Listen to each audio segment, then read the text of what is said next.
मेरी शादी को करीब करीब 1 साल हो गया था। मैं अपने ससुराल में बहुत खुश थी। मेरा ससुराल कोई ज्यादा लंबा चौड़ा नहीं था, सिर्फ मेरे पति और मेरे ससुर थे। सास पहले ही चल बसी थी और मेरे पति अपने माँ बाप के इकलौते बेटे थे। मेरे मम्मी पापा इस रिश्ते से बहुत खुश थे कि बहुत लंबा चौड़ा ससुराल नहीं है तो ज्यादा दिक्कत भी नहीं होगी, मैं बहुत सारे प्रॉब्लम से बच जाऊंगी। यह सोचकर मैं भी बहुत खुश थी और ये सच था कि वो दोनों बहुत ही अच्छे थे और मेरे ससुर को खाना पकाने का बहुत शौक था। पति और ससुर के काम पर जाने के बाद मैं घर पर अकेली होती थी, इसीलिए अपनी तन्हाई को खत्म करने के लिए तरह तरह का खाना बनाती रहती थी और घर की सजावट वगैरह में लगी रहती थी। इस बात से मेरे पति और ससुर दोनों ही बहुत खुश थे। एक छुट्टी के दिन मेरे ससुर खुद खाना बनाते और कहते कि तुम सारा हफ्ता खाना बनाती हो, आज तुम्हें खाना बनाने की छुट्टी है। मैं तो उनकी इस बात से बहुत खुश थी क्योंकि इतना ख्याल रखने वाले लोग हैं। जो कोई ये बात सुनता या देखता तो मेरी किस्मत पर जलता और मैं भी खुद को बहुत खुशकिस्मत समझती थी अगर वो मेरे साथ ना होते। मेरे पति ने नया कारोबार शुरू किया, इस वजह से उन्हें दूसरे शहर जाना पड़ जाता। क्योंकि मेरे ससुर बहुत अच्छे थे इसलिए मुझे कभी कोई दिक्कत नहीं हुई और मैं खुशी खुशी पति को जाने की इजाजत दे देती थी। ये सिलसिला ऐसे ही चलता रहा और कुछ ही महीनों में मेरे ससुर रिटायर हो गए और वो घर पर ही होते थे और अक्सर खाना वो बना दिया करते थे। लेकिन एक बार जब मेरे पति दूसरे शहर गए तो मेरे पास भी करने का कोई काम नहीं था। मैंने ससुर से कहा कि मैं खाना बनाती हूँ, लेकिन मेरे ससुर नहीं माने और जिद करने लगे कि खाना तो मैं ही बनाऊंगा।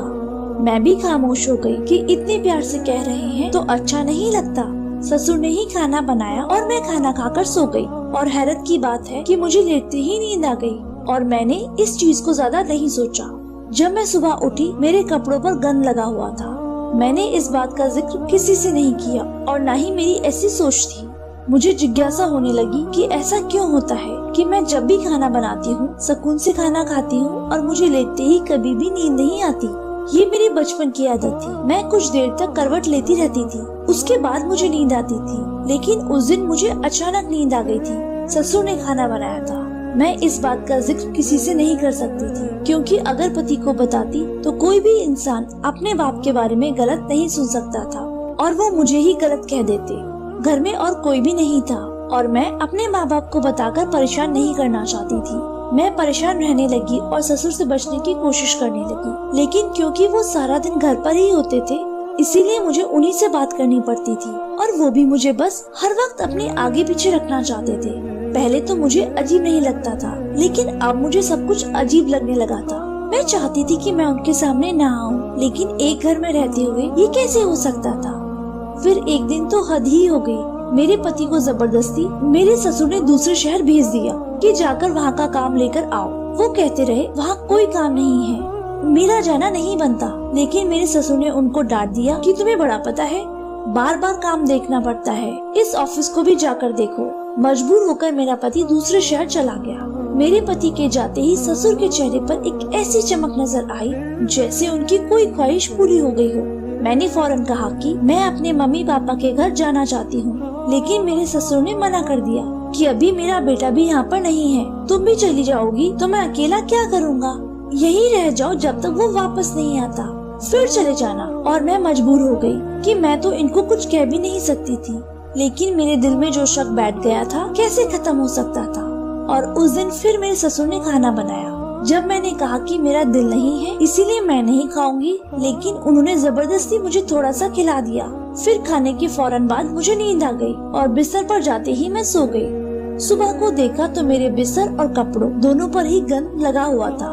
मुझे गुस्सा आने लगा और मैंने सोच लिया कि मैं अब अपने पति को बता के रहूंगी। इसीलिए मैंने अपने कपड़े उतारकर उधर वॉशरूम में ही लटका दिए और सोच लिया कि अब ये कपड़े सबूत के तौर पर अपने शौहर को दिखाऊंगी।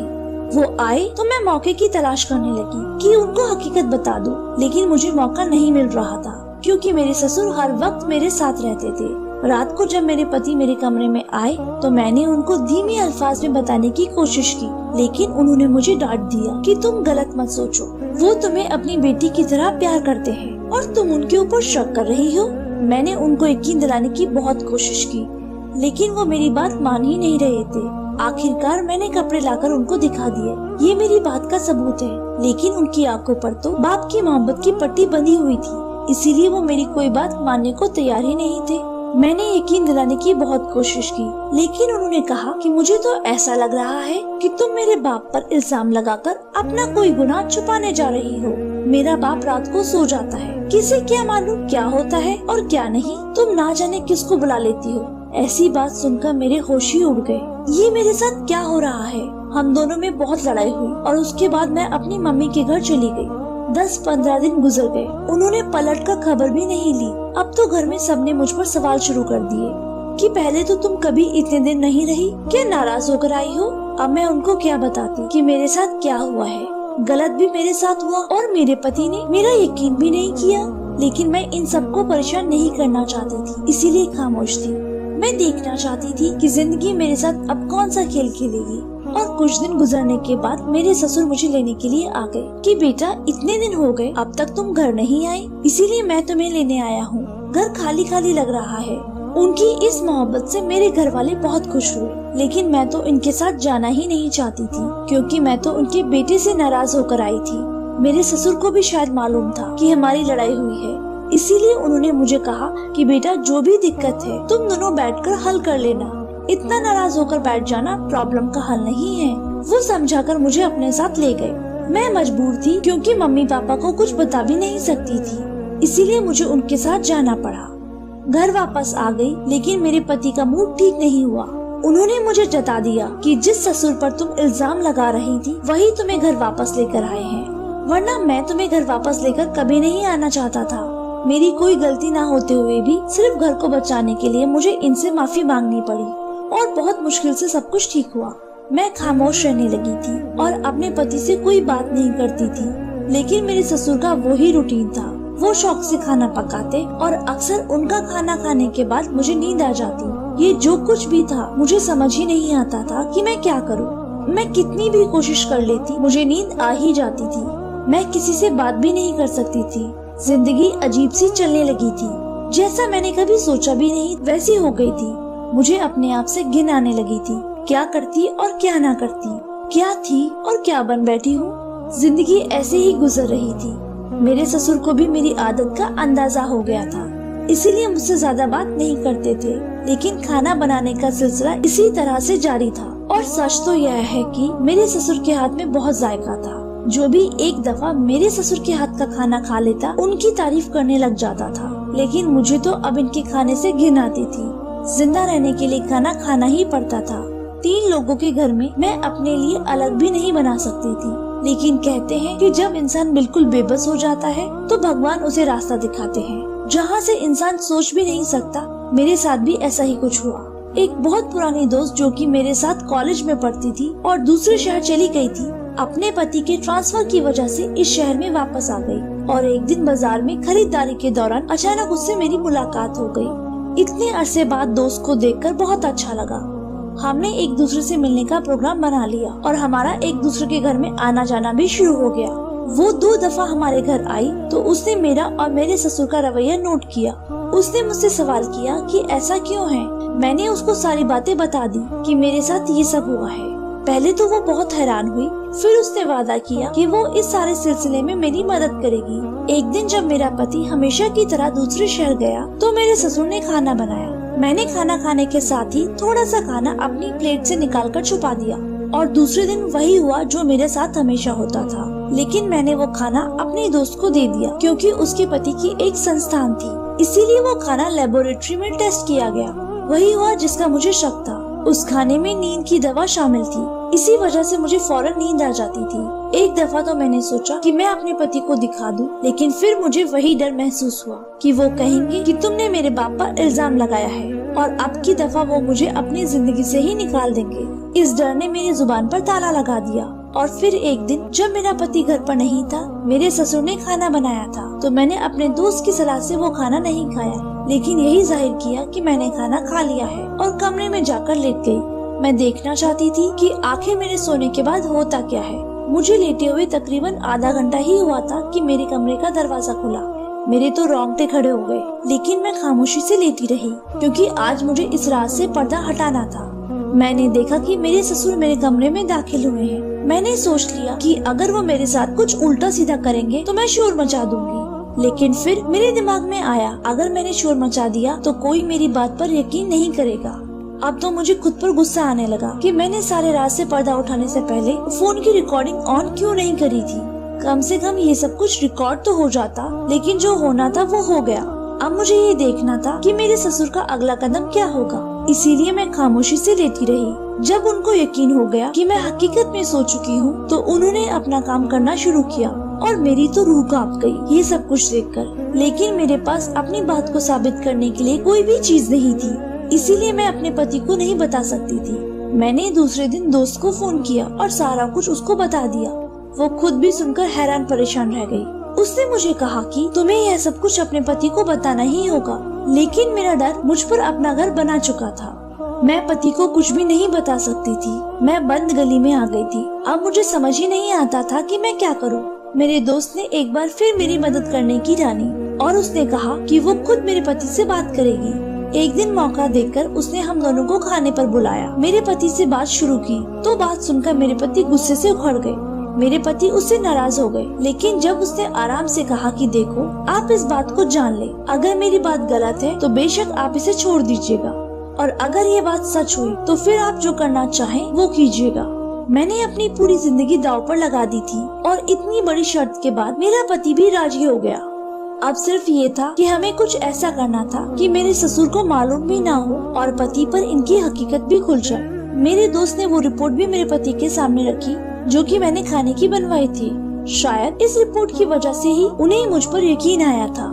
तकरीबन एक हफ्ते बाद उन्होंने अपने बाप से कहा कि उन्हें दोबारा दूसरे शहर काम के सिलसिले में जाना है। मेरे ससुर सुनकर बहुत खुश हो गए और उन्होंने कहा तुम जरूर जाओ। मेरे पति घर से तैयार होकर निकले, लेकिन अपने दोस्त के यहाँ चले गए और दूसरे शहर नहीं गए। हमेशा की तरह खाना मेरे ससुर ने बनाया। जब वो खाना बनाने में बिजी थे तो मेरे पति खामोशी से घर में दाखिल हुए और कमरे में छुप गए। ससुर को मालूम भी नहीं था कि ऐसा भी हो सकता है। मैंने खामोशी से खाना खाया क्योंकि मुझे मालूम था अभी खाना खाने के बाद मुझे नींद आ जाएगी, लेकिन मेरा पति मेरे कमरे में ही है, इसीलिए मुझे कोई डर नहीं था। मैंने पेट भरकर खाना खाया और हमेशा की तरह मुझे नींद आ गई। मैं कमरे में गई और पति को बताया कि मुझे नींद आ रही है।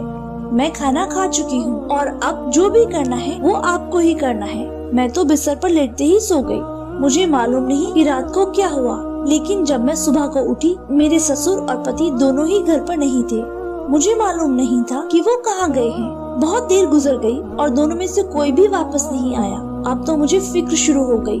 मैंने दोनों के नंबर पर फोन किया और उन दोनों के ही नंबर बंद आ रहे थे। मेरे लिए यह बहुत परेशानी भी हो सकती थी, लेकिन मुझे मालूम नहीं था कि वो दोनों कहाँ हैं। कुछ समझ ही नहीं आया।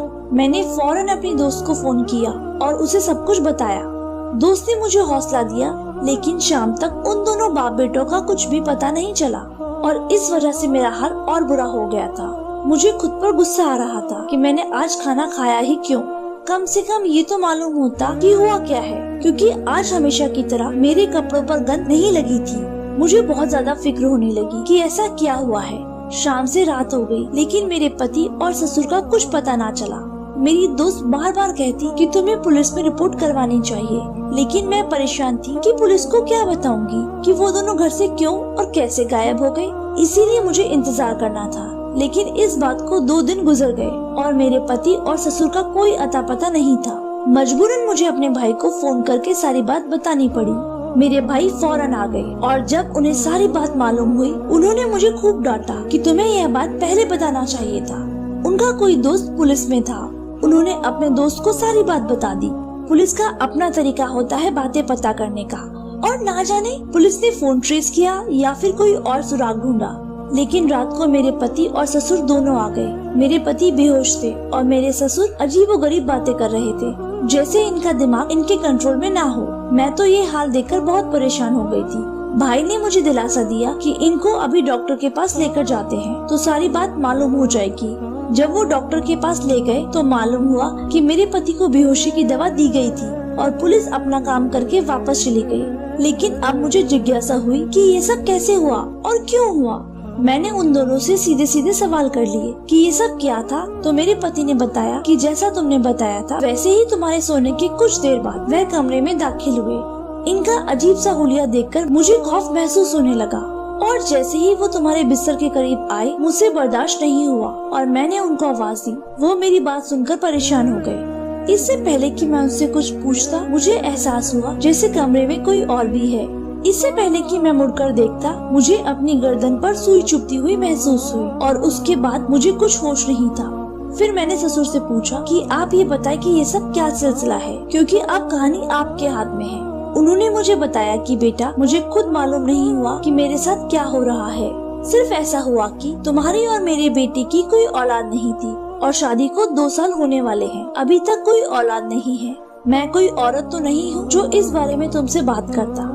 मैंने एक दफा दोस्तों में बैठे हुए इस बात का जिक्र किया तो मेरे दोस्तों ने बताया कि कोई डॉक्टर आमिल है और उनसे अगर तुम दवा लेकर अपनी बहू को दोगे तो उसकी औलाद हो जाएगी। मैं तो बस बच्चे की खातिर इस आदमी के पास गया था।